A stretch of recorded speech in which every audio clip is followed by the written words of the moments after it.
when it comes to marriage, and this, your train of conversation there started off kind of because I brought it back to marriage, is that what people who are Tradcons, traditional conservatives, is they fail to realize that the state you fail to realize that the state presides over your marriage, not your biblical values.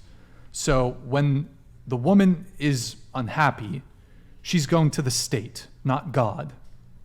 So even women who are godly and pious, even if you're a man and you're godly and pious, it is not a bulletproof path towards an everlasting marriage that is never subject to the negative ramifications of divorce. And even without the paperwork, women can leave, right? If they're just not happy, if the marriage is not healthy, they can just leave, whether or not the man has any money for her to get from the divorce. So the problem is just that men and women, wives and husbands, need to understand each other. And thankfully, my husband and I stayed together because we learned the truth and we learned how to work through our problems, and we didn't divorce. And that's the whole reason why we do any of this stuff online, coaching and all of that, is because we learned some things the hard way, and we want to pass on what we learned because it saved our marriage. Does that make sense? Well, and I mean, first off, I obviously want to congratulate you because it sounds like you have a good marriage, and I'm not saying that people can't have good marriages. I guess just my whole thing is that as a guy, it's not a risk. It's a risk, and I think Orion was making a really, really good point here. Is when the financial incentives are there for women to pursue a divorce, it could be like, it looks very tempting to just be like, you know what, I can get all this money. We're arguing, blah, blah, blah. Okay, let me just leave. I can get this money. If you put in front of somebody, okay, I can get paid $50,000 a year. Let's say your man's a high earner. He's going to pay some certain alimony payment. We've heard of astronomical alimony payments in the 6 figures, 7 figures, 8 figures. Look. Well, I guess one of my points here is that this is a really high bar, and we don't see this in relationships in society very often. Like, what jobs do people that exist in the world where, like, no matter what, you cannot be removed from that position? Like Pope, like Supreme Court Justice, like, and those folks are vetted over decades of a career.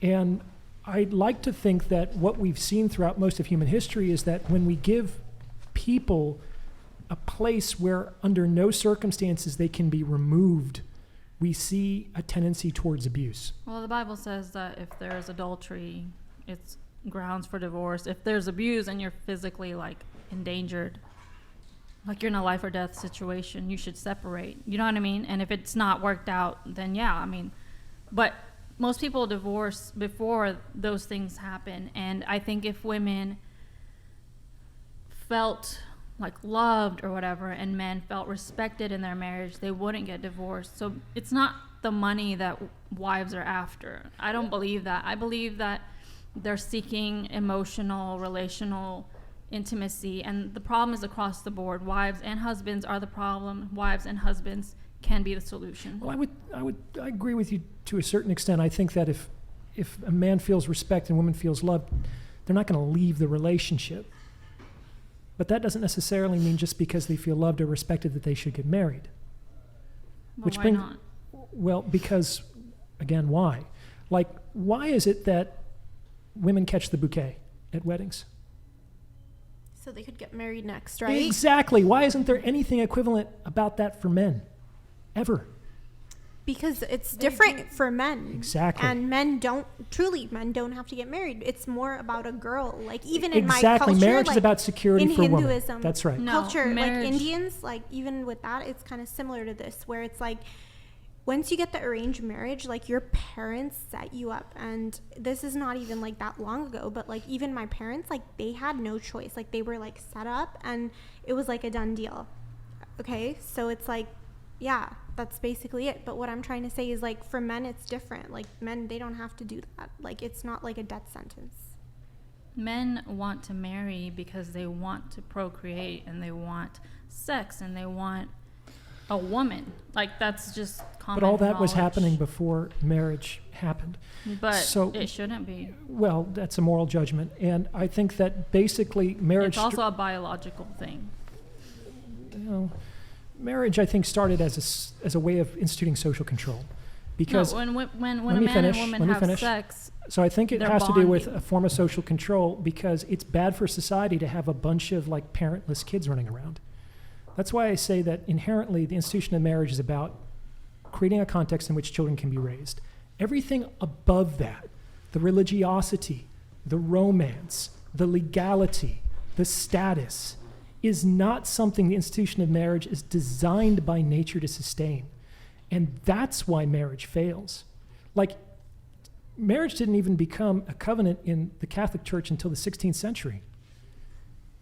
Jesus was not married. The popes didn't get married. So, like, religiosity is something that was added to marriage further down the line.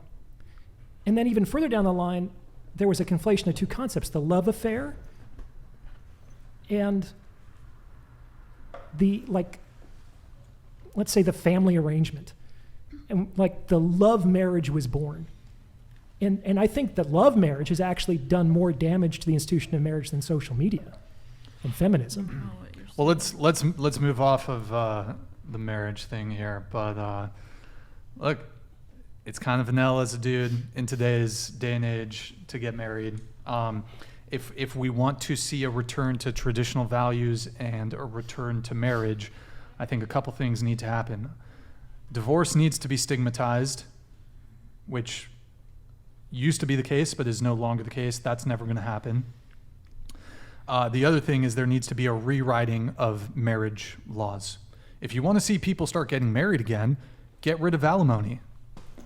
It's a holdover of days where basically women couldn't go out into the workforce and make their own money, and It should be perhaps there fair. are some scenarios where alimony may be warranted, but if you want men to start getting married, perhaps get rid of no-fault divorce, or just do a rewriting of the marriage laws where men aren't financially destroyed in the event of divorce. I think that's probably the most realistic way to bring people back towards marriage, and we should probably see conservative politicians pushing for a rewriting of the marriage laws if they value marriage, but it's not clear to me if conservatives really are prepared to do any sort of redo of how marriage or how divorce plays out in the United States. So I think that's the big thing. If you want to see people getting married again, divorce has to be stigmatized on the social level, and they need to rewrite the divorce, marriage laws, divorce laws, and perhaps we need to return to traditional values. But I agree with that, Brian, personally. I don't know but about the you. only one that can really be changed, I don't think that there's. I don't think you're going to convince like hyper liberal people that to return to traditional values.